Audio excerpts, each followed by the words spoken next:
Assalamualaikum warahmatullahi wabarakatuh. Alhamdulillahirabbil alamin. Wassalatu wassalam ala nabiyina Muhammad sallallahu alaihi wasallam wa ala alihi washabihi ajmain amma ba'd. Ya, alhamdulillah sahabat Al-Husna, insyaallah kita akan mulai mempelajari kaidah-kaidah nahwu dengan menggunakan buku Nahwu Al-Wadih. Nahwu Al-Wadih ini memiliki berbagai macam kelebihan, ya. Di antara kelebihannya itu adalah sistematikanya terstruktur. Ya, kita mulai belajar dari dasar secara bertahap. Ya, dan insya Allah mudah-mudahan dengan penjelasan yang ringkas dan mudah dipahami sehingga kita bisa merasa belajar bahasa Arab itu sebetulnya tidak susah dan insya Allah menyenangkan. Ya, sebagai bagian dari kita memahami Al-Quran dan meningkatkan kualitas ibadah kita. Ya, insya Allah bersama saya Abu Hisan, ya nama saya Rahmatena. Ya, insya Allah kita akan memulai. Sekarang kita akan masuk pada kaidah yang pertama. Nah, kaidah yang pertama, at-tarkibul ladzi yufidu faidatan tammatan yusamma jumlatan mufidatan wa yusamma aidan kalaman. At-tarkib susunan kata alladzi yang yufidu memberikan faidah faidatan tamatan dengan faidah yang sempurna yusamma dinamakan jumlatan mufidatan sebagai jumlah mufidah wa yusamma aidon kalaman dan dinamakan aidon juga kalaman al kalam ya dengan istilah lain al kalam ya. Jadi pada pembelajaran nahwu nahwu itu termasuk dari cabang ilmu bahasa Arab yang paling dasar ya. Ada sorof, ada nahwu. Nah, yang kita akan pelajari nahwu. Meskipun di nahwu wadi nanti juga tetap ada kaidah-kaidah sorof ya. Nah, apa itu belajar nahwu? Kita ringkas saja supaya mudah dipahami. Nahwu, mempelajari nahwu berarti kita mempelajari menyusun kata menjadi kalimat sempurna. Nah, ini titik tekannya. Kalimat sempurna ya. Ada kosakata yang perlu kita kenali. Yang pertama kalimat itu bermakna kata. Ya, jadi ini mungkin nanti kita akan sebut kalimat, ada juga kita menyebut kalimat. Ya, yang maknanya adalah kata-kata. Ya, baik itu kalimat itu sudah sempurna atau belum sempurna, kita katakan dulu kalimat. Ya, baru kalau kalimat itu sudah sempurna, ya, sudah sempurna, apa itu kalimat sempurna? Nah, di dalam bahasa Indonesia berarti itu difahami subjek dan predikatnya, ya, subjek dan predikatnya. Jadi harus dipahami subjek maupun predikatnya, baik itu nampak di dalam kalimat ataupun tersirat. Karena biasanya di dalam kita kalimat langsung, ya kita bermaksud untuk menyampaikan kalimat lengkap, tapi cukup satu kata. Misalnya ketika kita ditanya, kamu dari mana? Kita cukup katakan rumah. Ya, padahal itu hanya satu kata saja. Tapi yang dimaksud, yang dipahami oleh orang yang mendengar adalah kalimat sempurna. Saya berangkat dari rumah. Nah, itu yang dimaksud tersirat. Nah, kaidah yang kedua, al jumlatul mufidatu, jumlah mufidah qad tatarokkabu, ya kadang-kadang tatarokkabu tersusun min kalimatain dari dua kata, wa qad tatarokkabu dan kadang tersusun min aksar lebih dari dua kata. Wa kullu kalimatin fiha dan setiap kata di dalam kalimat tersebut ta'uddu juz'an minha itu dihitung sebagai bagian dari kata itu. Jadi di sini eh, poin bahasannya adalah kata kalimat sempurna ya itu harus minimal terdiri dari dua kata, yaitu tadi subjek dan predikat. Ya. Ada yang dua kata tapi bukan subjek dan predikat. Nah, ini tidak akan memenuhi jumlah mufidah, kalimat yang sempurna. Ya, kecuali tadi dipahami secara tersirat. Nah, jadi kita di sini mempelajari ada kalimat sempurna dan ada kalimat yang tidak sempurna. Nah, ini di buku aslinya itu ada contoh-contohnya, tapi di sini kita tidak perlu menampilkan contoh terlebih dahulu. Ya, cukup kita pahami apa yang kita pelajari dari dua kaidah ini. Ya, dari dua kaidah ini. Nah, kita lanjut pada bab selanjutnya, bab 2. Ya, jadi di pertemuan pertama ini kita lanjut pada bab 2, yaitu bagian-bagian dari kalimat. Ya, tadi kita sudah sebutkan setiap kata itu termasuk bagian dari kalimat ketika itu memang diniatkan untuk membuat kalimat. Nah, di sini kalimat itu dibagi menjadi 3. Ya, kalimat dibagi menjadi 3 kelompok kata. 3 kelompok kata. Ada yang kita kenal dengan isim, ada yang kita kenal dengan fiil, dan ada yang kita kenal dengan harf. Ya. Nah, kita langsung dulu pada catatan. Ya. Untuk memahami jumlah atau kalimat sempurna, kita perlu mengidentifikasi setiap kata. Jadi setiap kata kita identifikasi, kemudian kita kelompokkan. Itu termasuk kelompok yang mana? Apakah itu isim, apakah itu fiil, apakah itu harf. Ya, ini penting untuk kita memahami, menerapkan kaidah selanjutnya atau kaidah bahasa Arab.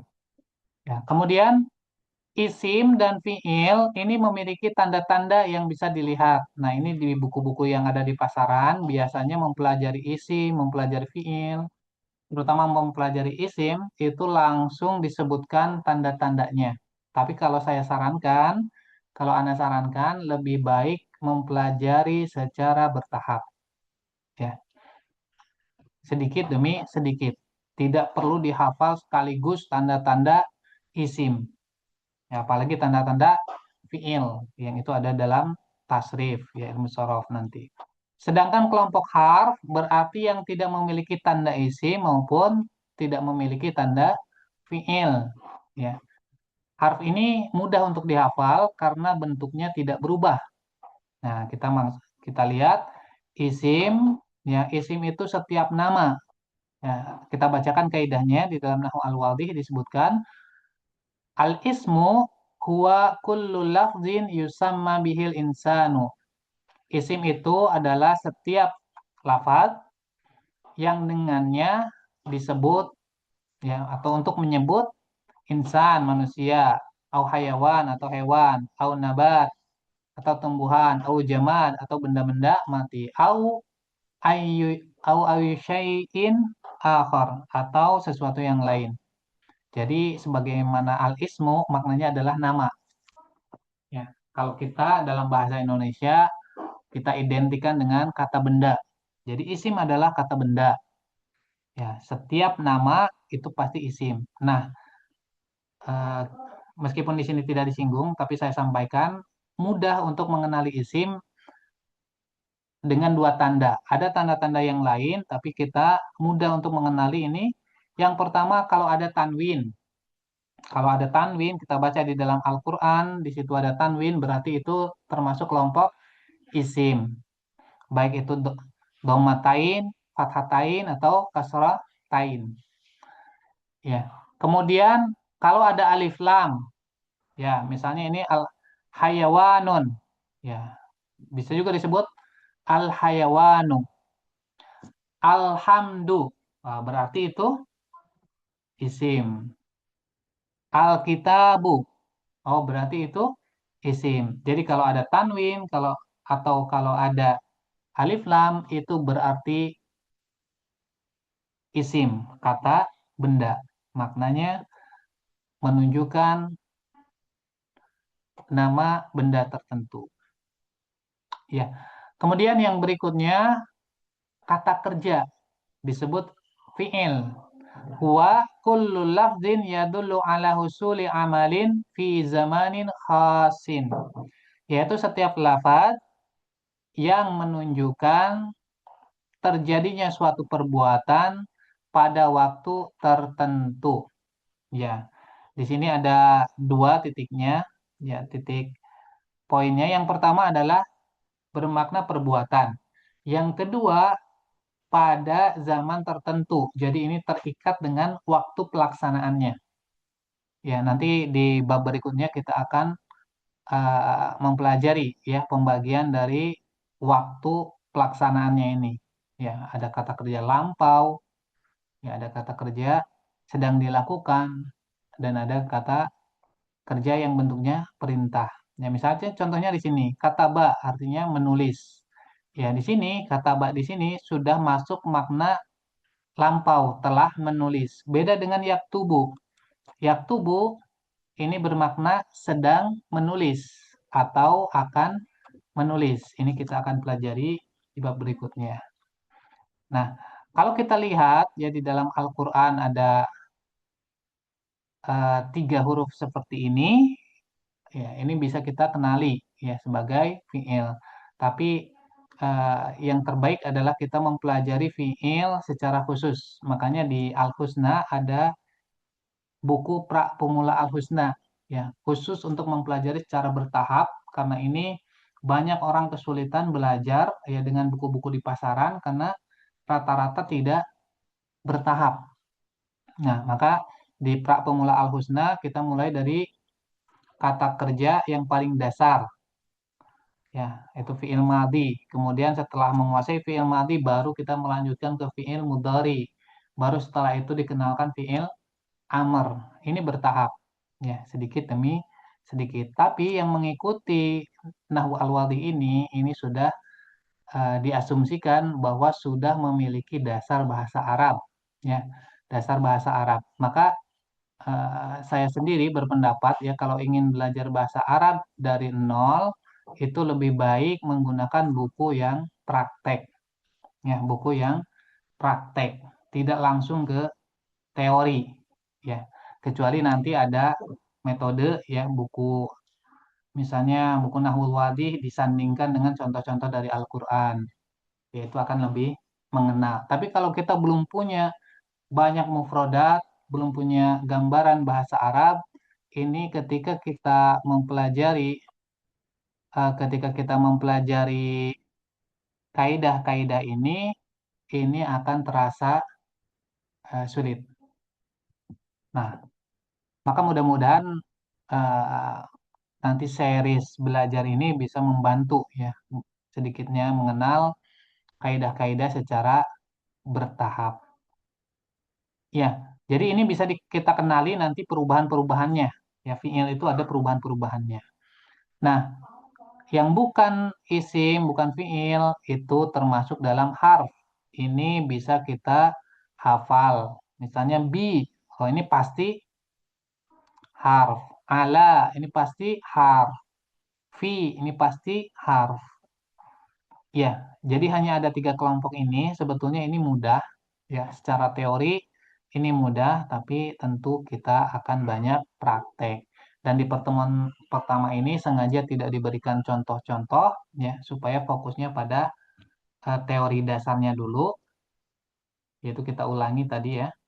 Tadi kita ulangi, ini catatan yang perlu kita pahami, ya. Minimal pernah mendengar. Belajar nahwu berarti menyusun kata menjadi kalimat sempurna atau disebut jumlah mufidah. Kemudian kata dalam bahasa Arab itu disebut kalimah. Ya, sedangkan susunan kata disebut tarkib. Karena kita belajar nahwu berarti kita belajar istilah-istilah nahwu. Nah, ini perlu kita kenali. Apa yang dimaksud dengan kalimah, apa yang dimaksud dengan tarkib dalam istilah nahwu. Tarkib bisa bermakna sempurna, bisa juga tidak, ya, atau menggantung. Maknanya belum sempurna. Ya, kita akan lebih pahami nanti di materi berikutnya. Bermakna sempurna berarti dapat dipahami subjek dan predikatnya dalam suatu kalimat, baik itu nampak maupun tersirat, ya, sebagaimana penjelasan sebelumnya. Maka syarat wajib dari jumlah mufidah adalah ada subjek dan predikat. Ya, kalau kita lihat dalam bahasa Indonesia pun sama ya. Yang dimaksud dengan kalimat sempurna itu minimal terdiri dari subjek dan predikat. Sedangkan di dalam bahasa Arab nanti subjek dan predikat itu ada istilah-istilah khusus dalam susunan tersebut yang akan kita pelajari di Nahwu Al-Wadih ini pada pertemuan-pertemuan berikutnya. Ya, untuk hari ini atau untuk pertemuan ini kita akan cukupkan terlebih dahulu. Ya, kita akan cukupkan terlebih dahulu materi kita. Silakan ikuti channelnya dan ikuti nanti bisa dilihat playlistnya dan bisa dipelajari secara bertahap. Ya, dan jangan ragu, ya, jangan bosan untuk mengulang-ulang. Karena biasanya namanya belajar itu tidak cukup dengan sekali mendengar langsung hafal. Ya, kecuali alhamdulillah kalau antum punya ingatan, punya daya paham yang begitu kuat. Ini perlu diulang-ulang dan mudah-mudahan rekaman ini menjadi uh, sarana untuk membantu memudahkan dan menjadi amal jariah bagi saya dan untuk kita semua. Akhiru da'wana alhamdulillahirabbil alamin. Assalamualaikum warahmatullahi wabarakatuh.